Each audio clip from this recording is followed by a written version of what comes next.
let's talk about some of your the fashion and street photography. And this was a fascinating side conversation that we had. But I do want to make sure that we get to some of the things that we brought you on to chat about. So yeah, so what are the key elements that make a really good street photo?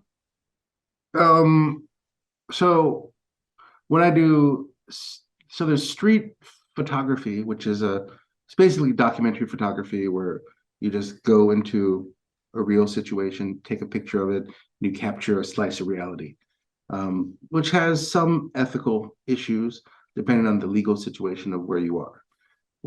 So in the States, for example, um, there's a long history of street photography, especially in New York, Chicago, places like that, big cities where people are doing things. Mm-hmm. Legally, public place means it's free game. As long as you're not entering people's private spaces with your camera, that's where that's why America has paparazzi. And most paparazzi are, where the stars are outside doing things at a Starbucks, at a club, getting punched at the club because people are drunk. Um, so there's street photography, which is like slice of life. And then I kind of moved, I did that in 2002 when I got here on the ground and wasn't doing my dissertation.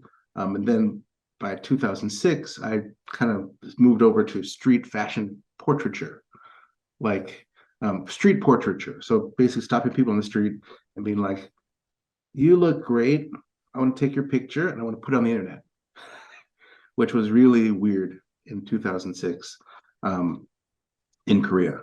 Um, so that's kind of portraiture is what I think we call a traditional street fashion photo shot. And yeah, that to me is generally an environmental portrait.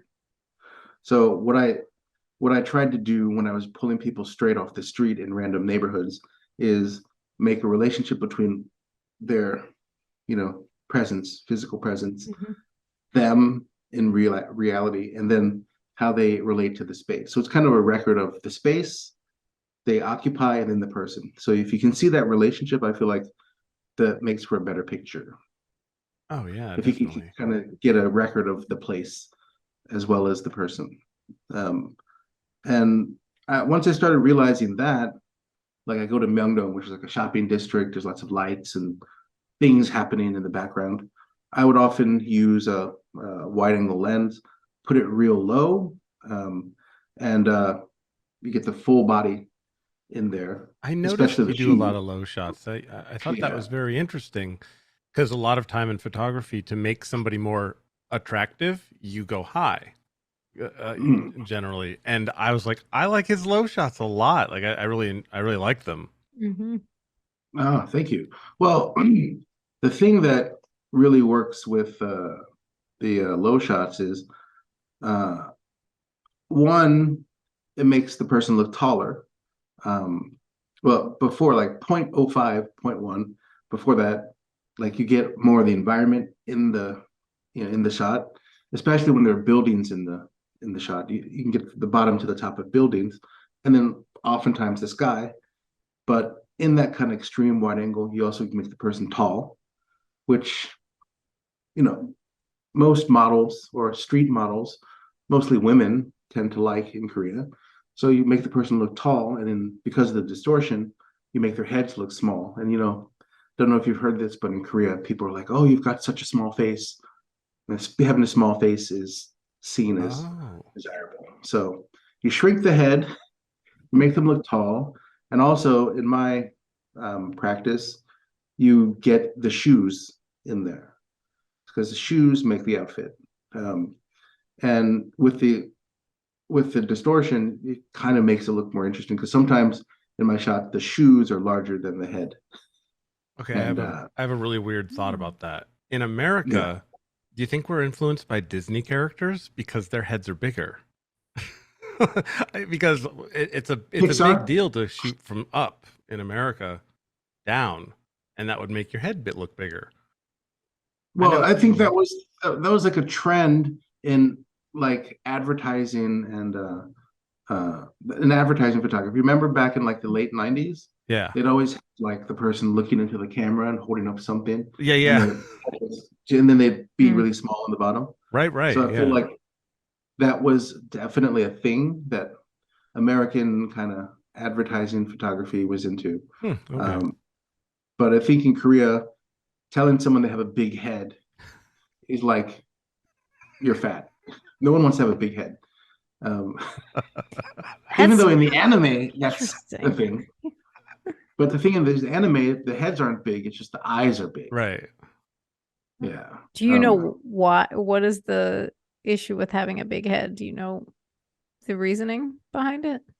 I don't know if there's reasoning, but I do know that when I was a kid, my cousins and other Korean relatives, even when I was a kid, looking at Korean people, partially as an insider, partially as a person who sees Korean people from a non-Korean perspective, how people see me and my relatives, out in places. I used to think to myself, yeah, Koreans have big heads. I don't know if it's just my family, but I was like, yeah, Koreans have big heads. So that was a thing in my head, my big head, for a long time. Um, so I just kind of thought Huh. having a big head just makes you look kind of like country or something, Interesting. non-sophisticated.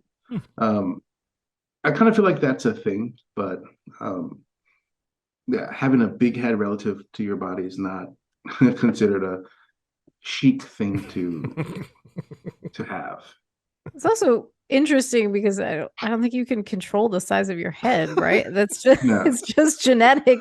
Like your head is so it's an although you interesting.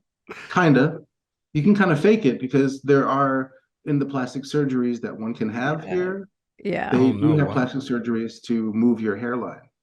So your face appears, Oh. different size Oh, they'd have than, to like take my Oh, head like off. shorten your forehead or something so yeah. that you're Oh, yeah, right. I've heard I about guess you that. could manipulate jawline and yeah, with Yeah. plastic surgery. Yeah. Like you could make your head look bigger, your face, not head, your face look bigger, like having a large, smooth forehead, creating like a nice, straight oval shape, Hmm. like a elongated oval Oh, shape, right. which would be ideal. Huh. That's super interesting. Wow. Everybody that's shaves their head had a thing in the 20s, whatever age they started going bald. You look into everything, and I remember the one where you where you pull the hair and then you restitch it. Ah, And I was just like, screw it, I'm just gonna shave my head. That sounds yeah. dangerous. Well, I mean, I learned from having this scar. I was in a car accident. I was in the back, and my this ripped open, so you could see the bone, Mhm. and so it ripped a nerve, so it didn't hurt at all. Um, but I had to have plastic surgery to make this scar heal as nice as it did, which is actually pretty good considering what it looked like. But I learned from that you don't mess with the nerves in your face and your Mm. head. You cut this, it becomes dangerous from what I understand. Um, because I'm sure you probably have to sign a waiver if you do this kind of surgery that you could probably lose sensation in your face Oh and all god. kinds of Mhm. things in the worst case scenario. But yeah, it's there's a lot going on with the face.